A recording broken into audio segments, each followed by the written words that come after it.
promis, normalement c'est la dernière.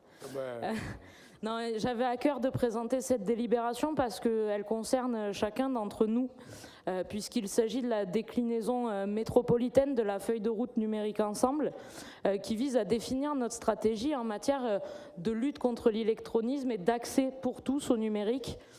J'avais à cœur de mettre en lumière le travail qui est fait notamment par les conseillers numériques de la métropole, qui interviennent sur Montpellier, mais pas que, qui interviennent sur l'ensemble des communes de la métropole, et le réseau numérique métropolitain de la médiation numérique qui se réunit 2 fois par an et qui a vocation à réunir tous ces acteurs qui font un travail formidable pour réduire les inégalités liées au numérique. On sait qu'elles sont de plus en plus nombreuses, puisque de plus en plus de démarches sont à faire en ligne et qu'une partie de nos concitoyens en est éloignée, soit par son accès à un réseau performant, soit par une méconnaissance des outils.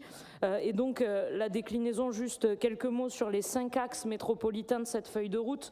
La première qui vise à coordonner toutes les offres d'inclusion numérique et de favoriser leur visibilité et la capacité pour tous les acteurs de cette inclusion numérique à travailler ensemble pour atteindre les mêmes objectifs. Le second axe qui vise à favoriser l'accompagnement, l'outillage et la formation des professionnels à leur rôle spécifique sur l'inclusion numérique, donc sur les publics les plus éloignés. Développer l'accessibilité de ces offres d'accompagnement pour tous les types de publics.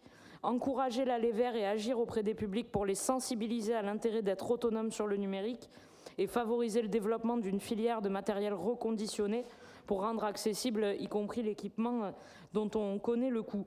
9 conseillers numériques qui sont à la métropole et qui viennent en renfort notamment dans les médiathèques des communes, etc., les maisons pour tous. 2 lieux d'expérimentation sur cet accès au numérique.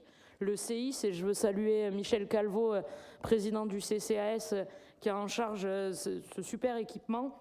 L'espace Gisèle Halimi, mais aussi, comme je le disais, toute la déclinaison locale de ce sujet-là. Je crois que c'est quelque chose qui nous touche collectivement et on a tous, dans nos mandats respectifs, affaire à des gens qui nous interrogent sur ces sujets-là, qui ont du mal à faire un pass gratuité, etc. Et bien tout ça, ça a vocation à les accompagner pour que tout le monde ait accès aux mêmes droits, y compris quand les démarches sont à faire en ligne. En 2024, c'est plus de 3000 personnes qui ont été accompagnées par ces conseillers numériques, c'est pas rien. Donc ça veut dire qu'on a encore du monde à toucher et c'était important pour moi de rendre hommage à tous ceux qui font ce travail de proximité.